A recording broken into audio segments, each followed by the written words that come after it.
안녕하세요. 행복한 노을빛 TV입니다. 어르신들 평생 아끼고 또 아껴서 겨우 마련한 집 한 채. 그런데 요즘 이런 이야기가 들립니다. 앞으로 집 있는 노인은 기초연금에서 제외될 수 있다.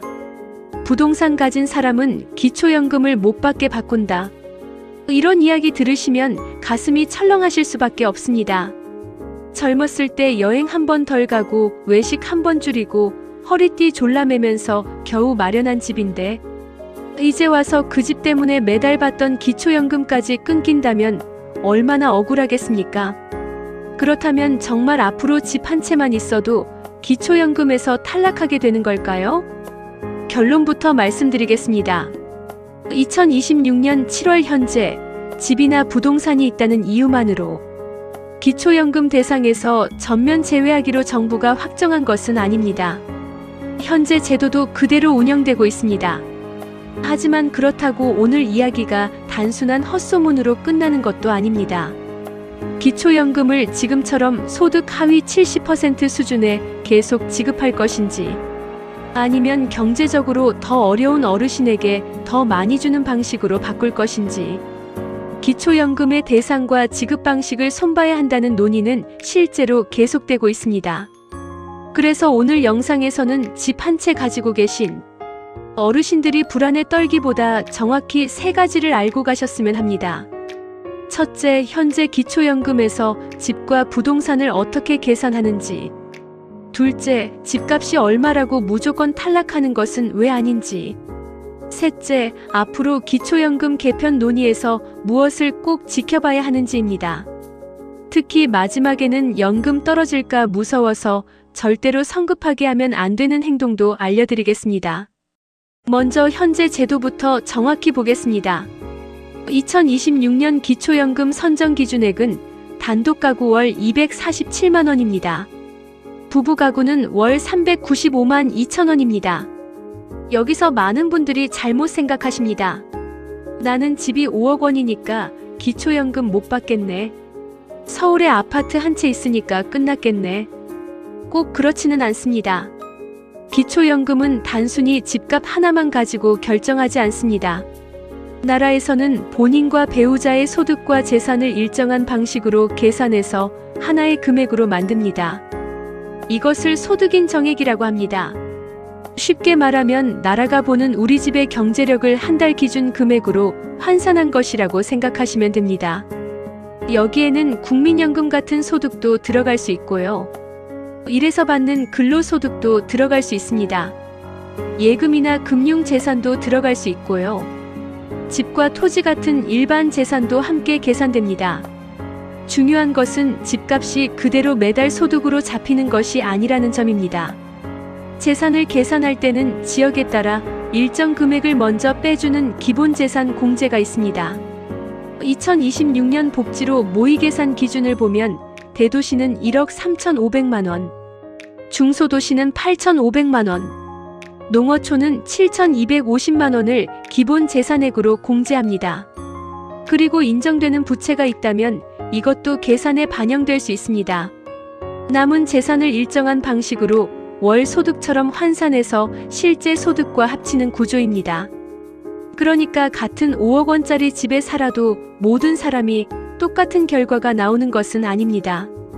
국민연금을 얼마나 받고 있는지, 예금이 얼마나 있는지, 다른 부동산이 있는지, 배우자의 소득과 재산은 어떤지, 부채가 있는지, 여러 조건에 따라 달라집니다. 그래서 인터넷에서 집값 몇억 원 넘으면 기초연금 무조건 탈락이라고 딱 잘라 말하는 영상은 조심해서 보셔야 합니다. 사람마다 조건이 다르기 때문입니다. 그런데 어르신들이 지금 걱정하시는 이유가 있습니다.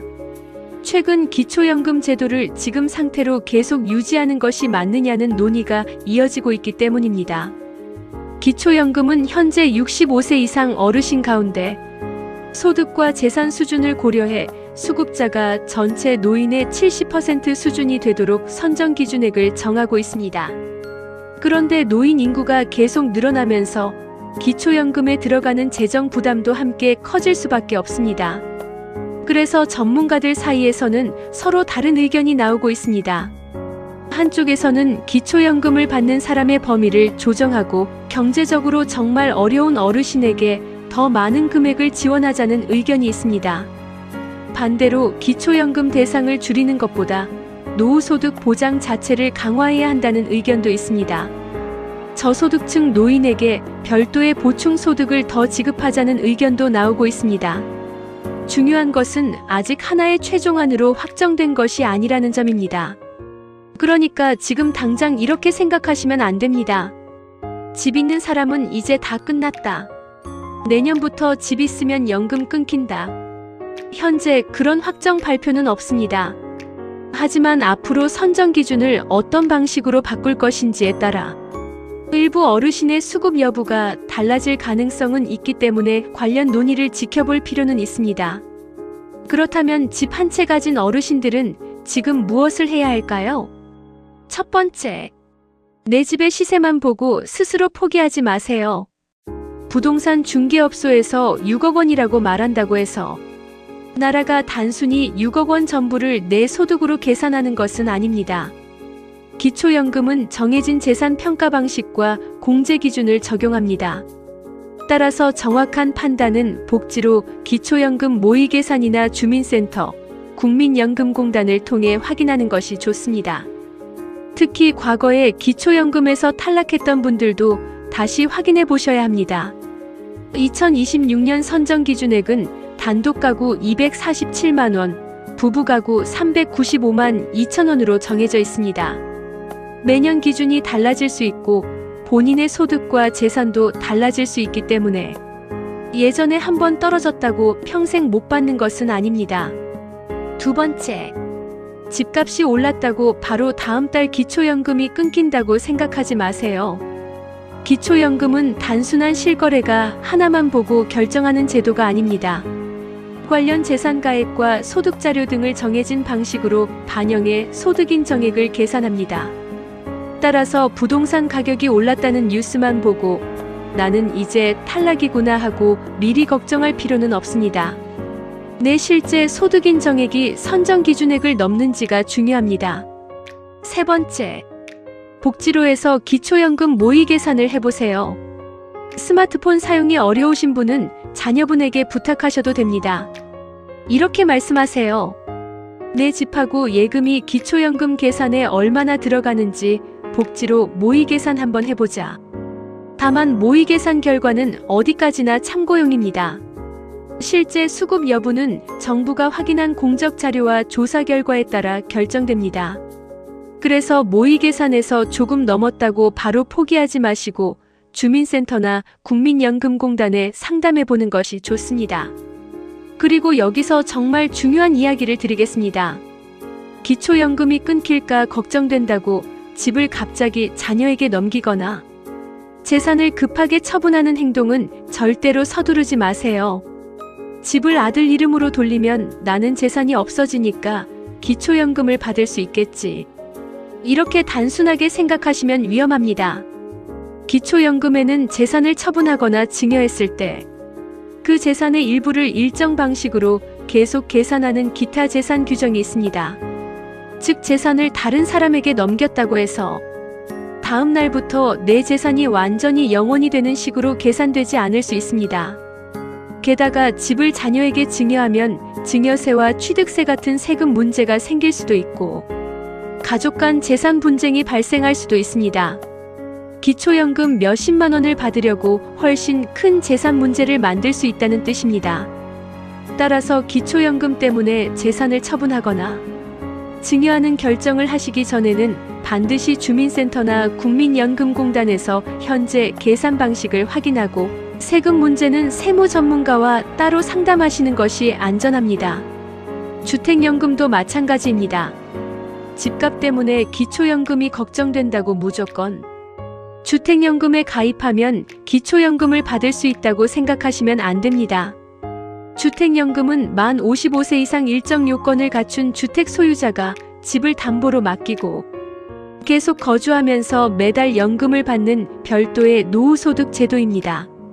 기초연금을 받기 위한 편법으로 접근할 것이 아니라 내 노후 생활비와 주거 계획을 전체적으로 고려해 결정해야 합니다. 어르신들, 그리고 앞으로 기초연금 개편 뉴스를 보실 때 반드시 구분해야 할 4가지가 있습니다. 첫 번째는 전문가 제안입니다. 전문가가 연구나 토론회에서 이렇게 바꿔야 한다고 말한 단계입니다. 두 번째는 국회 논의입니다. 국회나 연금개혁특별위원회에서 여러 방안을 논의하는 단계입니다. 세 번째는 정부안입니다. 정부가 실제 제도 개편안을 공식적으로 내놓은 단계입니다. 네 번째는 법령 개정과 시행입니다. 법이나 시행령 등이 실제로 바뀌고 언제부터 적용되는지 확정된 단계입니다. 이 4가지는 완전히 다릅니다.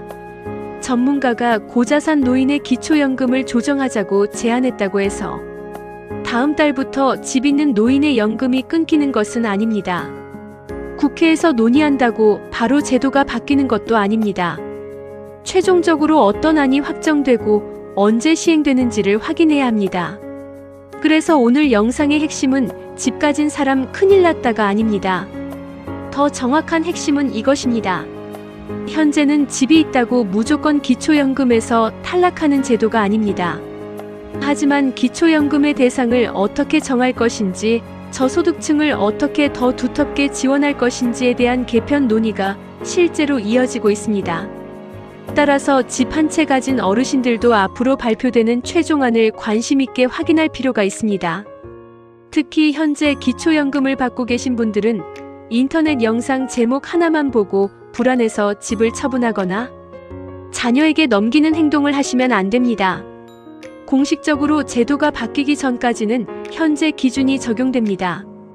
그리고 제도가 실제로 바뀐다면 행복한 노을빛 TV에서도 누가 영향을 받는지, 언제부터 적용되는지, 기존 수급자는 어떻게 되는지 공식 자료를 확인해서 가장 쉽게 알려드리겠습니다.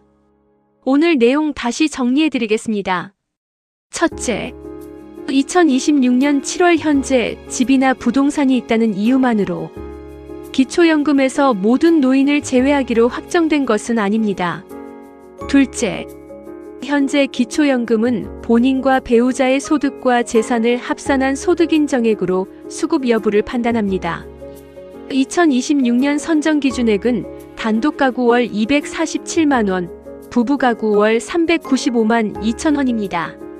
셋째, 집값은 그대로 전부 월소득으로 잡히는 것이 아니며 지역별 기본재산 공제와 정해진 재산 환산 방식을 거칩니다. 넷째, 기초연금의 대상을 조정하거나 저소득 노인을 더 두텁게 지원하자는 여러 개편 논의는 실제로 존재하지만 아직 최종 확정된 하나의 제도는 아닙니다. 다섯째, 연금이 걱정된다고 집을 급하게 팔거나 자녀에게 증여하지 마세요. 반드시 현재 내 소득인정액부터 확인하는 것이 먼저입니다. 혹시 주변에 이런 말씀하시는 친구분 계시나요? 나는 서울에 집 한 채 있으니까 앞으로 기초연금 끊기겠네. 그분에게 오늘 영상을 꼭 보내주세요. 그리고 이렇게 말씀해주세요. 아직 집 있다고 무조건 끊기는 것으로 확정된 건 아니래. 우리 먼저 정확하게 계산해보자. 자녀분들도 부모님이 이런 뉴스 때문에 불안해하신다면 이 영상을 카카오톡으로 보내주세요. 인터넷 제목 하나 때문에 평생 모은 재산을 성급하게 움직이는 일이 있어서는 안 됩니다. 댓글로 연금 확인이라고 남겨주세요. 다음 영상에서는 실제로 집과 예금이 기초연금 소득인정액에 어떻게 들어가는지, 대도시와 중소도시, 농어촌은 무엇이 다른지 숫자를 넣어서 아주 쉽게 알려드리겠습니다. 행복한 노을빛 TV는 어르신들이 아직 확정되지 않은 정책 때문에 불안해하거나 반대로 받을 수 있는 연금을 몰라서 포기하는 일이 없도록 공식 자료를 바탕으로 쉽고 정확하게 전해드리겠습니다. 오늘도 행복하고 든든한 노을빛 되세요. 시청해주셔서 감사합니다.